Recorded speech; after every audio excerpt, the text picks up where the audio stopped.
everybody, it's Nick Leighton. And I'm Leah Bonnema. And we got so many great questions from you all in the wilderness. Ow! That we have a bonus episode. So here we go. Ugh. Buckle up.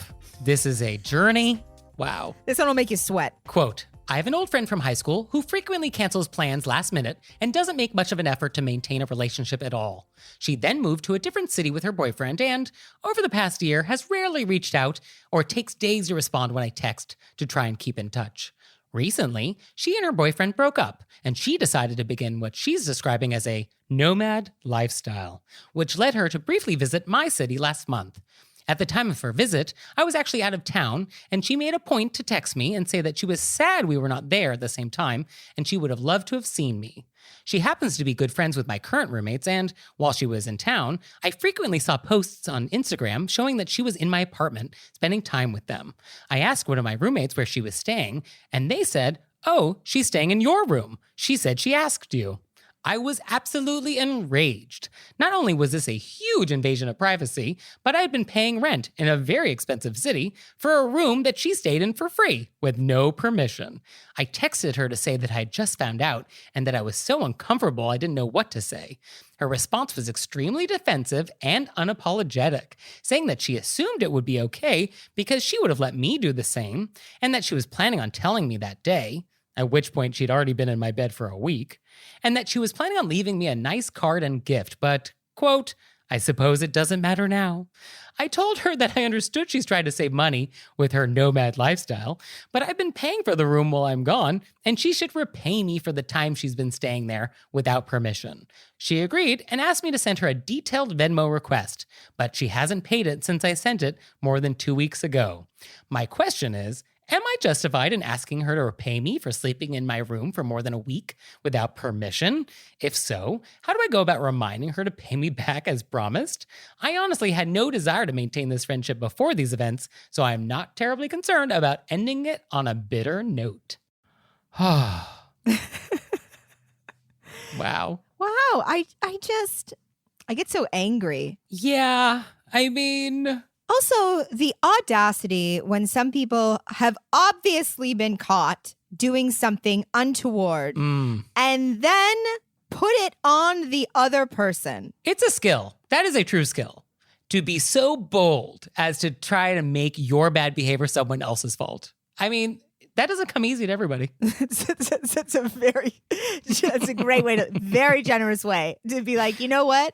So bold, that almost could be a response. It's incredible. It's a gift you have that you would take something where you are so wrong and try to make it my fault. I want you to know, I think you have a gift. I often think, how wonderful would it be if I could be so bold and shameless? Like, how freeing would that be if you felt no shame and could just act with impunity in the world? Like, wouldn't that be liberating in some weird way? I often think about that. To not feel constrained about society's rules. But then I think there must be a downside somewhere, like somewhere along your life you realize, oh, I've been unfair and have bad relationships. Like at some point, it must catch up. Oh, it always does. Yes, you're like, oh, why don't I have any friends? Why don't people want to spend time with me? Why don't I have any deep relationships that are meaningful? Yes, no, these are all consequences of bad behavior and bad etiquette, which is why the show exists, to remind everyone that it's actually in your best interest to be polite to other people. You know, if you want to be selfish about etiquette, like have at it. The result is the same, which we're happy with. It's just so amazing that there's so many of us who over worry about people's feelings that it keeps us up at night. And here are people just doubling down. These people. Doubling down. Yes. Also, I mean, there's actually a lot that I kind of love about this. I love the type of person who's like, well, I would have let you borrow my thing. And it's like, yeah, but I have nicer things than you do. I don't want your things. My things are not equivalent to your things. I don't want to borrow your thing. When people say, I would have let you do this, that's why I assumed you would let me do this. Right. But then when the roommate said, was it okay? And then they said, oh, I asked. They know they're lying. They know they're lying. That's why they lied to the roommates. So then now they're trying to make you feel guilty by saying, I would have done that. Well, if you would have done that, then you wouldn't have lied to the roommates. You would have said, oh, I didn't ask. I just assumed it was okay. If that's what you really believe. Right. But she doesn't believe that. And that's why she lied. Yeah. Do we think the roommates are to blame at all here? Should they have sensed something was amiss? Oh, yeah. The roommates should have double checked. I wouldn't let somebody in the house because somebody said it was okay. Yeah, I think I agree there. Yeah. And also, we know this person. Like, we're friends with this person. We know what this person is capable of. Like, I can't imagine this behavior feels shocking to anybody who knows this person. Also, if people don't live in a city, it's very different when people like stop at a house and stay. In a city apartment where it's like you have all your belongings in this very small space, to have somebody just randomly show up and stay in your space, it's not like they're in the extra room over the garage. Yeah, this is not a guest room. Yeah. No, I mean, the sense of personal violation here is deep. I mean, this is your bed. Like, it doesn't get more intimate than that. Like, this is your inner sanctum. Like, this is your safe space, and you have been violated. So you are absolutely allowed to be totally infuriated by what has happened. And she should absolutely repay you. So here's the thing about that. I get that we want to punish her for doing a bad thing. And one of the ways we can punish her is to make her pay money. But I don't know if I agree with the argument that you are owed money here. Because the apartment was sitting vacant. Your room was vacant. You were not going to be making money from somebody else, and she took a slot. It wasn't like an Airbnb rental that you weren't able to take advantage of because she was there. So I don't know if she owes you, quote unquote, because it's not a hotel room that she should pay for. If there is something that has gone wrong, like she broke something, or you feel the need to fumigate everything and like dry clean the sheets, I think, yes, you could get reimbursed for those expenses. Absolutely. But to like prorate the rent, like, is that what you're going to do? You're going to prorate the week? It would be nice if she offered, but I don't know if we demand it from her. I absolutely see what you're saying, but I don't think our letter writer is unjust in asking, because this person is not treating this person like a friend. They're just showing up, using their stuff, threw their relationship away when they had a new boyfriend, completely ignored them. And now that they need something, they're showing up and taking it without asking. So if that's how you're going to treat me, then you're going to pay me. Okay. Yeah. This is not a friendship. This is a business relationship. Landlord and tenant. Yeah. Okay. Obviously, if this person was a good friend, I'm sure our letter writer would have been like, I bet if this person had asked, our letter writer would have been like, I wish we'd talked more over but of course, I understand you're doing this. Yeah. But it's the lying. They lied and then is putting it on our letter writer. It's like, well, if you're not going to treat me like a friend, then you don't get the benefits of my friendship and you can pay for the room. And then do we do something about the roommates who let this happen? I would definitely tell them that it was uncool. Yeah, definitely not cool. I would say in the future, if somebody says that they have my permission, I would love it if you would check with me. Right. And then I will undeadbolt my door. I mean, I see what you're saying but I just think this person is, once somebody starts lying to your face and making you think that you're being crazy. Yeah, no, I get that she should be punished and there's a price that she should have to pay. But turns out it doesn't matter because I followed up with this person. The Venmo requests have all been ignored and it's like been a month now. So like, you're not going to get any money from this person. It's over. I mean, I didn't think this person was going to pay. Oh yeah. I mean, that was always going to be a long shot, but yeah, confirmed. So I think we just have to move on. Oh, definitely we have to move on because you're not going to get them because this person is garbage. However, if I was not here and a friend of mine was like, hey, I have a friend, can they stay at your house? And I was paying rent, but that person was like, needed a place. I'd be like, sure. I don't even need to know the person as long as somebody vouches that they're not going to do something. I just want to be asked. Once I'm not asked, it's trespassing. Straight up, that's what it is. Right. It's trespassing and they should pay. And I guess I'm just repeating what I said because it's weird for me to feel so violent about something. But I just feel with the owed thing, I do feel she is owed because they didn't ask her permission and then they were in her things. And I find it gross. It's totally gross and horrible. Agreed. But I don't think being paid money makes it right. Like if you discovered that someone allowed someone to sleep in your house without your permission, and then we're like, well, here's $250. Like that's not going to make a difference for you. Like the violation is the violation. No, but she asked for the money. No, she's still going to have the violation, but she's like, well, if you're going to do this, then I need to be paid for it. And would that make you feel whole? And would you be over it? And you would say, okay, this is a square deal then? I wouldn't handle this the same way this person handled it. This person wants money for feeling this. So in that case, I see that if that's what she wants to make it feel better that this happened, that's what she should get. This is not what I would ask for. I see. Money wouldn't make me feel better. Yeah. I mean, there's no price that I would feel good about this. No, I would follow that person to wherever they go next. No, I wouldn't. I say that. I wouldn't. I'm a long game. 10 years, 15 years. Oh, yeah. Very strategic. Yeah. Our next question is, quote, how late is too late to be in your backyard talking? We spent a lot of money remodeling our backyard so we could have a little private retreat to relax after work. My husband and I have high-stress jobs and enjoy having a space to check out at the end of the day. We put in a spa and like to go out and relax after dinner a couple of nights a week, usually between 7 and 8 o'clock. And we'll sit there for about an hour venting about work or talking about weekend plans. The neighbor behind us made a comment to another neighbor that we are too loud and asked for my phone number so she could confront me about it. We always try to be courteous and keep our voices down and any background music low. And we're usually done and in the house by 9 o'clock on weeknights. And even on the weekends, we aren't out there later than 10 o'clock. Are we staying out too late? Should we be going in earlier? And this person sent us pictures and a video. Yeah, so we have collateral. So first, just to clarify, a spa is, I think, like a hot tub. Yeah. I think that's what we're picturing. And I know there's technical details about like, is it attached or plumbed or is it mobile, or there's like technical definitions of hot tubs. But yes, picture like a square tub of water with jets and bubbles. And then it's not connected to the fence. There's room between the hot tub and the fence for the neighbor. Yeah. So in this situation, there's a hot tub under like a loggia, like a little like covered porch area. Like a roof. Like a roof. Or loggia, whatever you like. like. For the utilitarian language people such as myself, it's a roof. and this is sort of like a standard suburban backyard. I can see the neighbor sort of a standard suburban distance away. So it's sort of that situation.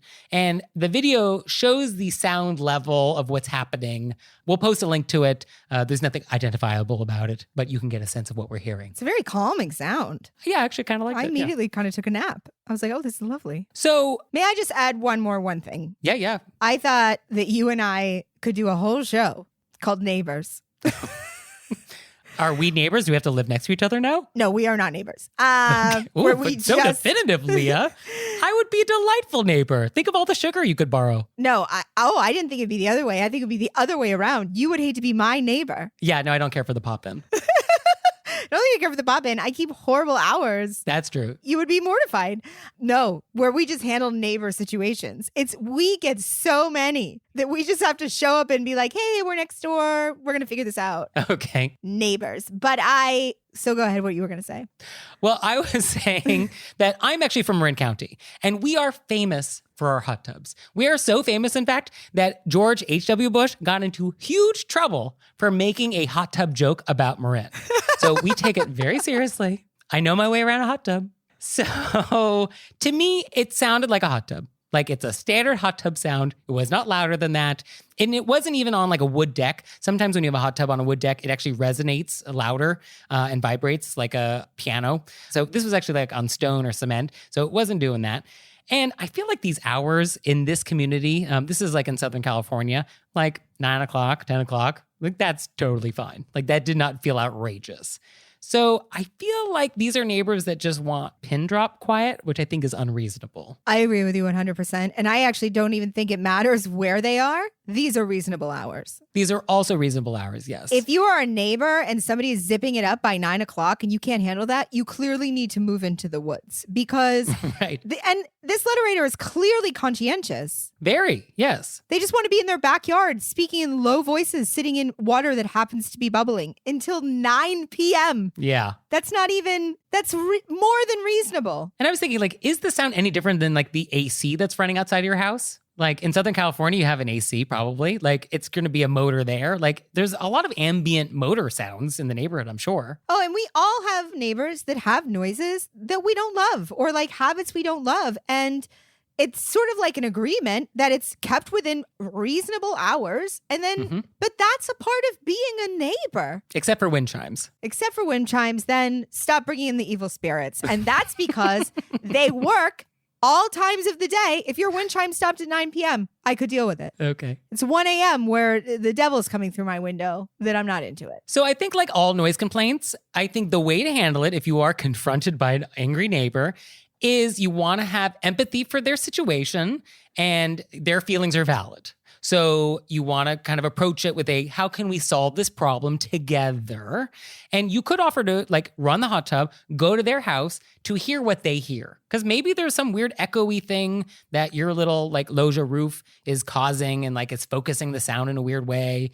Or maybe they don't like the music soundtrack you're playing. And so like the bass is sort of carrying in a weird way. Or perhaps they just don't enjoy joy and the sound of laughter. It's probably that one. So whatever it might be. But I think going to their house to hear what they hear would be a good starting point if they want to, go there with you. And then if there's something you can do about it, I think I would make an effort. Maybe we can put an outdoor curtain, maybe, to muffle sound, or maybe we can do something different. I don't know. But I think just your neighbors are going to have to also just live with this. I think, as somebody who's worked in the service industry a long time, the first rule was whenever somebody say they needed something or something was off, we would be like, oh, absolutely. How can we? A lot of times it can't be fixed at all. People just want to say something because they're those type of people, which is clearly what this neighbor is. That being said, I think this is a reasonable hours and you're obviously not being loud, it's within this person's choice whether or not they want to have to go through this dance just to be, oh, let me come and listen from your point of view. It would be very nice of you to hear this person out and then to still be like, oh, we're going to keep it down at 9 and, let me see if I can hamper the noise or that's you being kind. I don't necessarily think you have to do that because some people you give an inch and then they're just going to be like, it's a free for all. Oh, that's true. Yeah. I think it's up to our letter writer how far down this road they want to go down with this person. Yeah. But I think as far as our letter writer who's worried, I don't think you're doing anything wrong. I think you're not doing anything wrong based on the information presented. Although we did not get any audio of you in the hot tub. So, I thought the video was going to be of the music, like how loud the music is. Yes, it was just gurgling. So if this is accurate, then they're just being somebody who likes to complain. Yeah. All right. And that does happen. What do you think about inviting them over to use the hot tub? I had that on the list as a big cross through it because okay. I have a thing about hot tubs. As opposed to cold water hot tubs? No, I was going to say any kind of I don't want to share my hot water with other people. I don't know, for health reasons. Okay. No, thank you. Okay. She shouldn't have to get a skin thing because she's trying to make this person feel better. Okay. Valid. Our next question is, quote, my aunt recently stopped by to drop off some quote unquote presents. For the most part, these were things that I think she's just clearing out of the house. For example, one item was a box containing British, Canadian, and other coins and bills, probably around $5 in total. It's like the leftovers you might have after an international trip. Another gift, quote unquote, was an old piece of costume jewelry that she didn't want anymore, even though she knows full well that I never wear costume jewelry. It's all so strange. Do we send a thank you card for this stuff? Or is she just clearing her house out and moving stuff to mine? I don't think you have to send a thank you note for this. Yeah, I mean, the rule is that we write thank you notes for gifts. Even if they're gifts we don't want, you still write a thank you note for a gift. So the question is this a gift? No. Yeah, this feels like garbage. Well, it feels like what they're giving you is a job. Here, this is stuff I didn't know where to get rid of it, so I'm going to give it to you, and now you have to figure out a place to get rid of it. Yeah, you take this to the thrift store. Yeah. Yeah, I think we don't necessarily write a thank you note. I mean, I guess if you were on the fence about it, I would let you write a thank you email or text. Like, oh, thank you for the fun currency. I think they're asking for our permission to not. I don't think they're actually on the fence. They just want permission that it's all right to not send it. Well, was it wrapped? Because they don't want these things. They don't want them. Well, not wanting a gift is not a reason to not write a thank you note for it. I know, but somebody constantly clearing out stuff that's in their house, giving it to you is not the same as like, hey, it's your birthday. I brought this and I don't like it. Yes, I'll concede this point. Yes. Although you could certainly be getting rid of something in your house that's a delightful gift. So, of course, but I don't get that that's what this is. This is not that. Yes. I think our show is actually now called This Is Not That. Yeah, I think you can just say thank you when you are receiving it, because I think you are being given this in person. So thank you so much, Aunt, for the garbage. And then, toss it in the box in the garage and take it to the thrift store on your next trip. I think you could also, and I mean, I'm wild. This has clearly been a wild day for me. Are you going to say no? Yeah, I am going to say. I think you could actually say, I appreciate that you always think of us, but we're actually trying to pare down.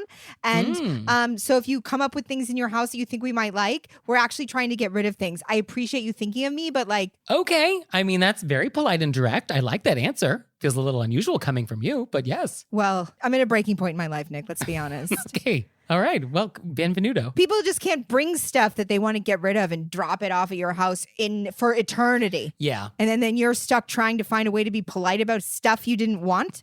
I mean, this feels like not only a literal thing, but a big metaphor. I see. Yeah. And as a reminder, when you're giving a gift, I think you want to make sure that the person you're giving it to might actually want it or like it or appreciate it.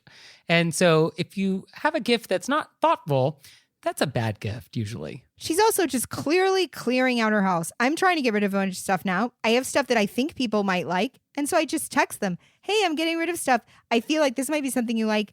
You know, I'm going to take it to a store otherwise, and then I send a picture. And if they want it, I'll give it to them. Yeah, that's the right way to get rid of stuff and not pretend it's a present. Correct. Okay. Well, speaking of presents, our next question is, quote, what is the proper etiquette around thanking a lawyer for pro bono work? A little backstory. A family member recently put me in touch with an immigration lawyer who graciously agreed to help my fiance and I navigate the process of applying for a K-1 visa. You know, the 90-day fiancé visa. We are very grateful for his help and will both send handwritten thank you letters, of course. But I was curious, is a gift such as wine or a fruit basket appropriate? I can't seem to find a definitive answer and was hoping you all might be able to shed some light on the matter. Okay. Well, first of all, pro bono, for anybody who doesn't know, that basically is when you're doing something for free. Like if you're a professional, like a lawyer or a doctor, and you provide your service for free, that's considered pro bono. So basically, you got some free legal advice. And I think it's very nice that I just want to say again, our letter writers, so lovely. Very thoughtful. Yes, very conscientious. I have ideas. What are your ideas? My ideas were that I knew that you would have great ideas. I also immediately thought of, even though this is not at all the same, but when we talked about the realtor who helped the people find a house that they loved, and you were saying, because they're writing lovely thank you notes, but I think that if you saw something that you thought they would enjoy, that reminded you of this person, like if they like fruit, or you saw like a lovely plate, or, you know, something that they said in conversation. Yes. I think one thing I was going to mention, and so you're on the right track, is when you're working with somebody and you know it's a pro bono situation, throughout the entire time you're with that person, you want to look for clues for what kind of gift you might want to give. So if you're in their office, like look for clues like, oh, do they collect Yadro figurines? Or did they mention an offhanded comment about a whiskey that they had and enjoyed? Like you want to just look for clues for what they might enjoy and what they might like. And I think it's very nice to try and do something that's super thoughtful like that. I keep it in my phone if I'm with somebody and they say something offhandedly, like you're saying, that they like something. The next time I'm near my phone when they're not looking, I save it as a event. Like I'll save it for the future when I know that person has a thing coming up, or when I know I'm going to want to give them something. So that way it pops up on my phone. I remember that they mentioned this. So I save it as an alarm for the future. Oh, that's very clever. That way I'm not like, where did I write that down? So have you recorded the fact that I want a Toto NX1 toilet? I have actually, but I haven't been able to put it in my phone, but I wrote it down already. Because I'm ready for one. You want to give me one? It may I'm just ready. be a picture of one, but I felt like that would be a nice card. So the other thing I was thinking of is, especially since this is an immigration situation, what would be very thoughtful would be to give a gift that is related to the culture of the person and where they're from originally. So let's say this is a Swiss person that's immigrating to the United States, then some native Swiss product would be very thoughtful. Like, let's get a box of Teuscher, champagne truffles or something. So whatever country you're from, like something from your culture would be a very nice sort of gesture in this situation, I think. I love that idea. Right? I think that's very so thoughtful. nice. So our last thing is event and a PSA. Thank you for coming. And so this is wonderful. And it's, quote, I'm writing to you as I'm sitting in a doctor's office waiting room. People, text all you want, but for heaven's sake, don't use your waiting room time to call and catch up with everyone in your address book. This is not the time or place to loudly discuss someone's infertility, hemorrhoids, divorce, favorite recipes, provide a weather report, or initiate or participate in any other mundane, non-emergency conversation. These guidelines should apply universally in all situations and perhaps should be recited daily, like the Pledge of Allegiance or the Lord's Prayer. 1. Please, put your phone on vibrate. No one wants to hear your favorite ringtone at full volume. 2. Please, if you must answer a call, leave the waiting area. Or if your mobility prevents leaving, keep the conversation quiet and brief. And number 3, please, when you cannot leave the waiting room to answer a call or play your voice messages, do not use your phone's speaker feature. Hold the phone to your ear. I feel much better. Thank you. Oh, wait, somebody's phone is ringing. I feel this, yeah. Feel it. I understand this frustration. I share this frustration. Thank you for this PSA. I was recently in a doctor's waiting room, and there was a man in there with me, and he was playing Candy Crush with no earphones. Sure. At full volume. That's a sound I want to hear. Yeah. Ding, ding, ding. And I was doing like, I kept in my head, I was like, I'm so grateful to have healthcare. How lucky it is that I get to be in this waiting room. I don't need to jump at this person. I don't know what they're going through. So grateful. But in my mind, I was like, shut it up. So if you have any PSAs for us or a question, we would love to hear it. So please send it to us through our website, wereraisedbywolves.com, or you can leave us a voicemail or send us a text message, 267-CALL-RBW. Just be sure you're not in a waiting room when you do it. And we'll see you next time. Bye. Bye.